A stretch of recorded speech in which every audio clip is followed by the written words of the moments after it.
மகர ராசி என்பவர்களுக்கு 5ஆம் இடத்திலிருந்து 6ஆம் இடத்திற்கு இந்த குரு பகவான் வரார். இது வந்து ருண ரோக சத்துருஸ்தானம் அப்படின்னு நம்ம சொல்லுவோம். அந்த இடத்துக்கு இந்த குரு பகவான் வரார்.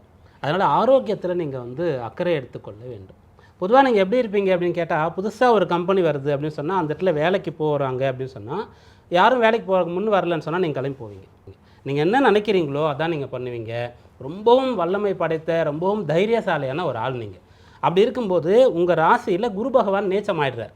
ஆனால் செவ்வாய் உச்சமாகிறார். உத்திராடம், திருவோணம், அவிட்டம் சொல்லக்கூடிய அந்த நட்சத்திரங்கள் வந்து இந்த மகர ராசியில் வரக்கூடிய அம்சமானது இருக்கின்றது. அதனால் நீங்கள் என்ன பண்ணணும்னா, 6ல் குரு வரும்போது ஆரோக்கியத்தில் அக்கறை எடுத்துக்கொள்ளணும். அந்த குரு என்னென்ன மாதிரியான பிரச்சனைகள் ஏற்படுத்துவார்னு சொன்னால், எஞ்சான் உடலுக்கு சிரசே பிரதானம்.